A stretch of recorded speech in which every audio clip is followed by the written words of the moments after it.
नमस्कार, स्वागत है आपका न्यूज़ लॉन्चर पर। मैं हूं अशोक वानखड़े। लेकर आया हूं आपका अपना कार्यक्रम देख सरे। एक सोशल मीडिया पे चिट्ठी घूम रही है और चिट्ठी सर्वोच्च न्यायालय के पूर्व न्यायाधीश आदर्श गोयल की है, जब वो सुप्रीम कोर्ट में थे तब की। और चिट्ठी जस्टिस सूर्यकांता के बारे में है। पहले मैं वो चिट्ठी पढ़ता हूं और फिर अपन इस कहानी को शुरू करते हैं। ये चिट्ठी जब आई तो मैंने पहले चिट्ठी को एक्सरे में देखा। ये चिट्ठी जो है, ये जस्टिस सूर्यकांता ने चीफ जस्टिस तत्कालीन चीफ जस्टिस को लिखी थी। जनवरी 12 2018 की चिट्ठी है। This is reference to your letter number so and so dated 11 January 2018 seeking my views on the proposal to appoint Mr. Justice Suryakant, Judge Punjab and Haryana High Court, as the Chief Justice of Himachal Pradesh Court. I have noted that the Collegium also considered the name of Mr. Justice A.K. Mittal, who is senior to Mr. Justice Suryakanta in the same High Court, and having considered all relevant factors, the Collegium considered Mr. Justice Suryakanta more suitable than Mr. Justice A.K. Mittal. I am respectful disagreement with the proposal. My opinion was sought last year by then Chief Justice of India on complaints of corruption against Mr. Justice Suryakant. I had given my opinion dated 11 March 2017. Intra alia is suggesting obtaining of an independent valuation report of the properties acquired by a judge mentioned therein. I had also given opinion about other complaints relating to the corruption and casteism. A copy of opinion is annexed for ready reference. I have no feedback about the outcome of the same. As per assessment, Justice Suryakanta is not suitable for the appointment as a Chief Justice till though inquiry is conducted. I have already opined. I had received letter dated 10 April 2017 from then Chief Justice of India seeking my opinion about the proposal to appoint Justice A.K. Mittal as the Chief Justice of Delhi High Court.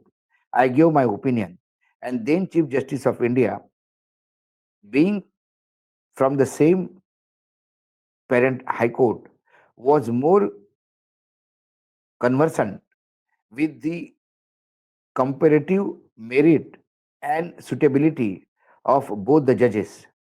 Some member of the collegium were part of the earlier collegium also. I therefore do not concur with the views that the consideration of all the relevant factors, Mrs. Suryakanta is more suitable. Your warm regards, justice Adarsh Goyal. ये चिट्ठी viral हुई है और ये चिट्ठी जो viral हुई है वो ये कहती है कि बहुत पहले मतलब 2018 में 11 जनवरी 2018 में सुप्रीम कोर्ट के कोलिजियम ने जब पंजाब और हरियाणा हाई कोर्ट के जज साहब को यानी सूर्यकांत जी को मुख्य हिमाचल प्रदेश का मुख्य न्यायाधीश नियुक्त करने की बात कही थी, तब मैंने उनको कहा था कि सीनियरिटी की वाइज मित्तल सीनियर है। और उन्होंने ये भी कहा कि मैं अभी सूर्यकांत के नाम पे हाँ इसलिए नहीं कह रहा हूँ, मेरी रिजर्वेशंस इसलिए है कि इसके पहले भी जब पंजाब और हरियाणा में काम कर चुके हैं, तब उनकी बारे में जो कंप्लेंट्स है, उन्होंने जो प्रॉपर्टीज़ खरीदी है, उनका जो जातीय जातियों के जातिवाचक जो उनका कुछ टिप्पणियाँ हैं, कास्टिस्ट जो है, उसको लेकर आपको फिर से एक बार ठीक से देखना होगा। सूर्यकांत ने आरोपी की जांच होने तक यह नियुक्तियां नहीं होनी चाहिए। ये भी सूर्यकांत जी ने कहा था। उन्होंने ये भी उल्लेख किया था कि जस्टिस सूर्यकांत के नाम की सिफारिश में जस्टिस ए.के. मित्तल को नज़रअंदाज किया गया था। मैंने कहा था कि मित्तल सीनियर थे। जस्टिस मित्तल जस्टिस सूर्यकांत से वरिष्ठ जज थे। रिपोर्ट के अनुसार जस्टिस गोयल ने, जो मैंने अंग्रेजी में पढ़ा था उसमें हिंदी में ऐसा है कि मैंने 11 मार्च 2017 को अपनी राय दी थी, जिसमें मैंने सुझाव दिया था कि उस जज द्वारा अर्जित संपत्तियों का स्वतंत्र मूल्यांकन रिपोर्ट तैयार किया जाए। मैंने भ्रष्टाचार और जातिवाद से संबंधित अन्य शिकायतों के बारे में भी राय दी थी। मैंने दिन 10 अप्रैल 2017 को तत्कालीन मुख्य न्यायाधीश से प्राप्त पत्र में जस्टिस ए.के. मित्तल को दिल्ली हाई कोर्ट का मुख्य न्यायाधीश नियुक्ति के प्रस्ताव पर अपनी राय दी थी। उन्होंने ये भी कहा था कि मैं इस विचार से सहमत नहीं हूँ। सभी प्रासंगिक फैक्टरों पर विचार करने के बाद जस्टिस सूर्यकांता अधिक उपयुक्त है। जस्टिस गोयल की राय का कोई खास असर नहीं हुआ और कॉलेजियम ने अपने शुरुआती फैसले में कायम रहते हुए 3 अक्टूबर 2018 को जस्टिस सूर्यकांत को हिमाचल प्रदेश हाई कोर्ट के मुख्य न्यायाधीश को नियुक्त कर दिए। बाद में 2019 में वो सुप्रीम कोर्ट में नियुक्ति हो गई, की सिफारिश की गई और नियुक्त हो गई। जस्टिस गोयल द्वारा जस्टिस सूर्यकांत के खिलाफ आरोपी की जांच की मांग कभी पूरी नहीं हुई और ये विवाद दब गया। जस्टिस गोयल का करीब 7 साल पहले उनके खिलाफ की गई गंभीर आपत्तियां कई सवाल उठाती है और ये पत्र अब सोशल मीडिया पे वायरल हुआ। सूर्यकांता जी जो है, वो अब अगले मुख्य न्यायाधीश हो सकते हैं, क्योंकि सीनियरिटी वाइज उन्हीं का ही नंबर है और जब वो मुख्य न्यायाधीश बनेंगे तो वो करीब करीब 2027 तक मुख्य न्यायाधीश रहेंगे। सवाल है, जस्टिस सूर्यकांता के जो रिसेंटली कुछ जजमेंट आए हैं उसको लेकर कई बार लोगों में उस निर्णय का एक विश्लेषण होता है। मैं मानता हूँ कि हम कोई ज्ञानी नहीं हैं, हम कोई विधि के कोई जानकार नहीं कि कानून क्या कहता है। लेकिन एक मोटे तौर पे जजमेंट क्या कहता है, वो तो सामने आता है। खासकर सावरकर के जजमेंट पे उन्होंने राहुल गांधी को कहा था कि आप ऐसे बड़े लोगों के खिलाफ बोलना बंद कर दीजिए। आप इतिहास पे चद्दर कैसे डाल सकते हैं? सावरकर ने जो किया देश के लिए वो अपने जगह है। लेकिन सावरकर ने माफी मांगी, सावरकर सरकारी अंग्रेजों के पेंशन पे पल रहे थे। ये बात तो बाकायदा रिकॉर्ड्स पे है। सावरकर ने जब सरदार पटेल सभी संस्थानों को भारत में विलीन करने के लिए लगातार मेहनत कर रहे थे, सावरकर विभिन्न संस्थानों को पत्र लिखकर भारत में विलीन ना हो इसके लिए भड़का रहे थे। ये वस्तुस्थिति है, ये पत्र है। इसको इतिहास में हम कैसा नकारेंगे?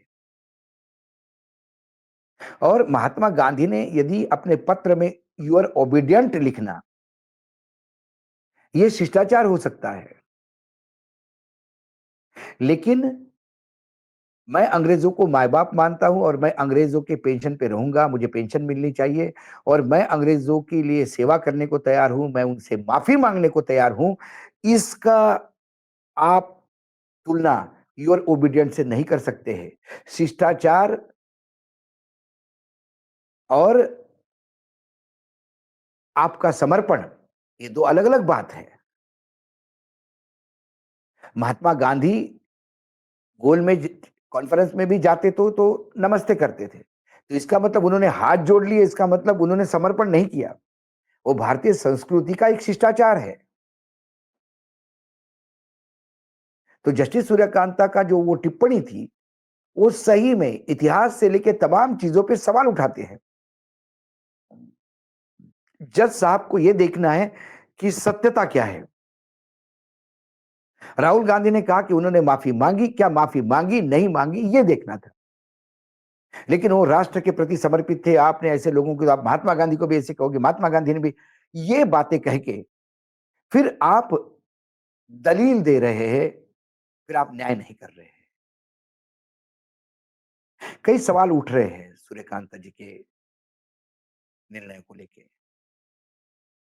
क्योंकि थाली में यदि मक्खी गिरी हो तो आप मक्खी देखने के बाद निवाला नहीं निगल सकते। जब सामने होने के बाद ऐसी जब डिसीजंस आती हैं, जो दिखता है सामने क्या हो रहा है,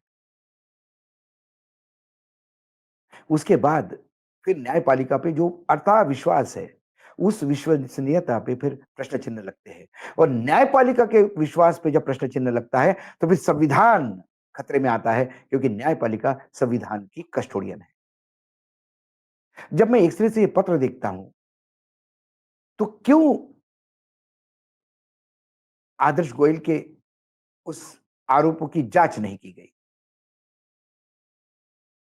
क्यों सीनियरिटी अवॉइड की गई मित्तल की? ऐसा कौन-सा टोटलिटी में जजमेंट हुआ? कई सवाल उठते हैं। आखिर जज माँ-बाप है तो उन पे जो पैसा खर्चा करता है वो टैक्स पेयर्स का ही है। कोई संविधान ने कोई ऐसा फंड नहीं बोला कि विदेश से फंड आएगा और इससे चलाएगा। ये हम गरीब, देश के गरीब लोग जो और गरीब लोग इसलिए मैं कहता हूँ कि जो देश 81 करोड़ लोग जो 5 किलो अनाज पे ज़िंदा है, सरकार के या हमारे प्रधानमंत्री ने कहा कि 5 किलो अनाज नहीं देगा तो रात को भूखे सोएँगे। तो ये गरीब देश है। इस गरीब देशों का लाखों करोड़ों रुपए इनके बंगले देखिए, बड़े-बड़े बंगले में रहते हैं। इनके ऊपर बहुत खर्चा होता है और इसके लिए कोई मना नहीं करता, ये होना चाहिए। न्यायपालिका के यदि कस्टोडियन है, वो संविधान के रक्षक है, तो उनको बड़े बंगले पे रहने का बिल्कुल अधिकार है। उसमें कोई किसी का प्रश्न नहीं है। जब हम इतना सब कुछ कर रहा है, देश आपके लिए कर रहा है, तो देश की अपेक्षा है कि आप पाक साफ निकले। ये पत्र कई सवाल उठाते हैं और सूर्यकांत जी को मुझे लगता है और सर्वोच्च न्यायालय को इस पत्र के बारे में खुल के सामने आना चाहिए। और ये पत्र यदि एआई जनरेटेड है, फेक जनरेटेड है, तो फिर कड़ी कार्रवाई भी होनी चाहिए। क्योंकि किसी भी पत्र के सहारे आप किसी को बदनाम नहीं कर सकते। लेकिन पत्र ओरिजिनल है, तो फिर पत्र के एक एक बिंदु पे विचार होना ज़रूरी है। क्योंकि आने वाले समय में इस देश के संविधान की रक्षा का ध्वजवाहक वही व्यक्ति होने जा रहा है, जिस पे आज इतने सारे सवाल उठे हैं।